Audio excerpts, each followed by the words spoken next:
जगत एक गांव आता है झिंगुरा पार, वहाँ के ये हमारे क्लाइंट हैं। इनको 5 वर्ष तक धारा 304 बी, 498 ए और 3/4 DP एक्ट के तहत जो है 5 वर्षों तक इनको कारावास में रहना पड़ा। अंततः आज अदालत ने जो है पाया है, इसको बाइज्जत बरी किया है और इसे निर्दोष पाया है। तो बेचारा बिना किसी गुनाह के 5 साल तक ये जेल में था। हम लोग पूरी शिद्दत से लड़े मुकदमा और अंततः हमारी जीत हुई। आज हमारा मुवक्किल जेल के सलाखों से बाहर आकर के स्वतंत्र रूप से आज हवा में सांस ली। भाषा में एक कहावत कही गई है, बिना बेजाहे 4 गुनाहे, मतलब काम भी नहीं किया और मार भी खाया। कुछ इस तरह का ही मामला। आइए हम वकील साहब से बातचीत करते हैं कि क्या मामला रहा, किस मामले में 5 वर्षों बाद बरी हुए हैं। वकील साहब, ये पूरा क्या मामला था, कैसे बरी हुए? ये मामला महुली गाँव आता है झिंगुरा पार, वहाँ के ये हमारे क्लाइंट हैं। इनको 5 वर्ष तक धारा 304 बी, 498 ए और 3/4 DP एक्ट के तहत जो है 5 वर्षों तक इनको कारावास में रहना पड़ा। अंततः आज अदालत ने जो है पाया है, इसको बाइज्जत बरी किया है और इसे निर्दोष पाया है। तो बेचारा बिना किसी गुनाह के 5 साल तक ये जेल में था। हम लोग पूरी शिद्दत से लड़े मुकदमा और अंततः हमारी जीत हुई। आज हमारा मुवक्किल जेल के सलाखों से बाहर आकर के स्वतंत्र रूप से आज हवा में सांस ली। इसी बात से बहुत प्रसन्न है। क्या मामला रहा पूरा, किस बात को लेके ये जेल गए थे? ये इसकी पत्नी की जो है मृत्यु हो गई थी, बुखार से जो है तबीयत खराब हुई थी और ये बॉम्बे कमा रहा था। और उसके बाद जब इसकी सूचना मिली इसको, तो ये बॉम्बे से भगे हुए आया और उसकी मृत्यु भी हुई थी। इसके घर पे नहीं हुई थी, बल्कि इसके ससुराल वाले लेकर के जा रहे थे इसकी पत्नी को दवा इलाज के लिए, और वहां रास्ते में उसकी मृत्यु हुई अपने भाई के गोद में जो है।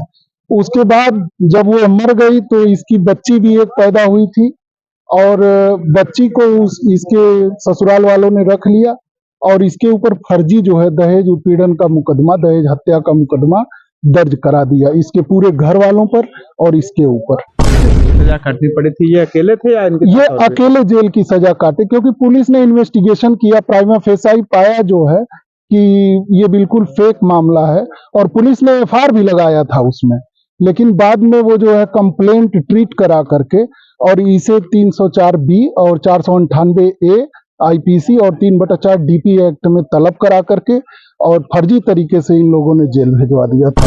लगा दिया था, मामला फर्जी था। उसके बाद फिर कैसे क्या हुआ? उसके बाद उन्होंने 300 ये माननीय अदालत में जो है आ करके अपना जो है 200 का बयान किया, 202 का बयान हुआ CRPC की धारा के तहत जो है। और उसके बाद अदालत ने तलब किया इनको और ये जेल गए और तब से ये जेल में ही पड़े हुए थे। लगभग 5 साल हो गए इनको और जेल में ही ये बंद थे तब से। अब जाकर के जब पूरा ट्रायल कंप्लीट हुआ है तो अदालत ने इन्हें बिल्कुल बेगुनाह पाया और इन्हें बाइज्जत बरी किया। आज ये 5 सालों तक जेल की सलाखों में रहे, इसमें काफी नुकसान हुआ होगा इनका। निश्चित तौर पर ये DP एक्ट का मामला ही ऐसा होता है जिसमें ज्यादातर लोग जो है कानून का दुरुपयोग करके बेगुनाहों को जेल के पीछे जो है भेज देते हैं।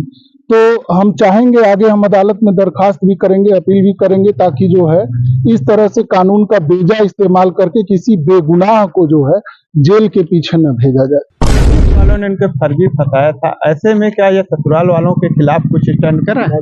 निश्चित तौर पर अभी तो ये बिल्कुल भावुक हैं, थोड़ा सा जो है ये नॉर्मल होंगे जब, तो ये जरूर जो है उसकी प्रतिपूर्ति के लिए सबसे पहले तो ये चाहेंगे कि इनकी जो औरस पुत्री है वो इनको प्राप्त हो, जिसे ससुराल वालों ने रख लिया है। और इनकी पुत्री जब इनको मिल जाती है तो निश्चित रूप से ये डैमेजेस की मांग माननीय अदालत से करेंगे, ताकि जो है भविष्य में किसी बेगुनाह को कोई व्यक्ति कानून का दुरुपयोग करके उसे जेल के सलाखों के पीछे न डाल सके। जैसा आप बता रहे हैं कि अदालत को भी लोग धोखे में रख देते हैं और अपने मामले को लेकर के स्टैंड कर जाते हैं, फिर इस तरह से लोग जेल चले जाते हैं, तो ऐसे में क्या अदालत इस चीजों को नहीं देखती है? नहीं, अदालत बिल्कुल देखती है, लेकिन अदालत चूंकि गंभीर मामला होता है दहेज मृत्यु का, तो मामले को विरल से विरलतम मानते हुए पहले तो वो जो है उनको भेज दी थी जेल। लेकिन जब ट्रायल हुआ और सारे गवाहों के बयानात जो है घोर विरोधाभासी थे। न तो पीएम रिपोर्ट था, अगर उन्होंने करवाया तो उसका पीएम करवाना चाहिए था, पीएम भी नहीं हुआ था। केवल बयानों के आधार पर किसी व्यक्ति को 304 बी के तहत जेल में डाल देना और उसके बाद जो है उन बयानों में घोर कंट्राडिक्शन पाया जाना, इन आधारों पर अदालत ने पाया कि यह बिल्कुल फर्जी मामला है और बिस्मिल्लाह जो मेरा क्लाइंट है वो बिल्कुल बेगुनाह और बेकसूर है। ये जब बेगुनाह रहे तो इनकी अपनी बेगुनाही साबित करने में 5 साल लग गया। निश्चित तौर पर हम लोग तो बहुत प्रयास किए कि तेजी से स्पीडी ट्रायल हो और जेल में था, हर 14 दिन पर इसकी रिमांड की डेट भी लगती थी, तो उस कारण भी थोड़ा सा स्पीडली ट्रायल हुआ। हाँ, एक दुख तो है कि मतलब 5 साल तक बेगुनाह होते हुए जेल काटना पड़ा, लेकिन खुशी इस बात की है कि अदालत ने आज हमें न्याय प्रदान किया और हमारा मुवक्किल खुल आइए हम वकील से बातचीत करते हैं। क्या नाम आपका? बिस्मिल्लाह। बिस्मिल्लाह जी, ये बताइए 5 सालों तक आप बेवजह जेल में रहे, तो कितनी परेशानियां उठानी पड़ी आपको? बहुत परेशानी उठानी पड़ी है। वकील साहब की मेहरबानी है कि हमको जो है बहुत मेहनत करके निकाल दिए। बस हमारे शादी के कितने दिन बाद आपकी पत्नी की मौत हुई थी? 5 साल बाद। 5 साल बाद। तो जब पत्नी की आपकी मौत हुई तो आप बाहर बम्बई, जैसा वकील साहब बता रहे हैं, बॉम्बे में थे, तो ऐसे में कैसे विरोधाभास हुआ और आपके ससुराल वालों ने आपके खिलाफ मुकदमा दर्ज करा दिया? जी, उनको पैसे की लालच थी। 2013 में हमारी औरत मरी थी, उसके बाद जो है एफआईआर लग चुका था उस मुकदमे में। 19 में फिर वो लोग हमारे ऊपर मुकदमा किए 156(3) से, उसमें जज साहब हमको तलब कर लिए, जेल चले गए। तो शादी के बाद भी क्या आपके ससुराल वालों ने कोई मुकदमा आपके ऊपर दर्ज कराया था? शादी के बाद वही मुकदमा वो थाने पे कराए थे, उसके बाद वहाँ से फाइनल रिपोर्ट लग गई थी, सीओ साहब विवेचना करके फाइनल रिपोर्ट लगा दिए थे। मुकदमा खत्म हो चुका था, हम लोग को यही मालूम था कि खत्म हो गया। उसके बाद जो है फिर 19 में हमारे घर पे सम्मन गई कि जेल से, वो कोर्ट से सम्मन आई है, जेल जाना पड़ेगा। फिर हम आगे पत्नी की मौत किस सन में हुई थी? 2013 में हुई थी। 13 में हुई थी। आपकी शादी कब हुई थी? 8 में। 8 में। तो मुकदमा 17 में होता है।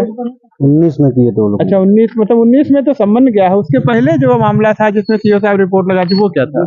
वो एफआईआर था, उसमें एफआईआर लगा दिए। किस मामले में फायर लगाए थे? इसी मामले में। अच्छा, पत्नी की हत्या। जी, उसी मामले अब में। आप बाइज्जत बरी हुए हैं, कैसा लग रहा है? बहुत अच्छा लग रहा है सर, बहुत बढ़िया लग रहा है। किस तरह से वकील साहब को धन्यवाद देना चाहेंगे? वकील साहब को धन्यवाद, तो भाई बहुत बड़ा काम करते हैं वकील साहब, हमारी जिंदगी बचा दिए, नहीं तो मेरी लाइफ खराब हो जाती जेल में। बहुत बहुत धन्यवाद वकील साहब। आपसे मिलते हैं। वकील साहब, ये बताइए, इस तरह के मामले जो होते हैं तो इन सब मामलों में क्या आप लोगों की जो अधिकारी रहते हैं, क्या वो सब राय लेते हैं कि इन मामलों में क्या किया जाए, कैसे निर्दोष लोगों को बचाया जाए और ये समस्या ही न उत्पन्न हो? इसको लेकर के क्या आप लोग कोई ठोस कदम उठाएंगे?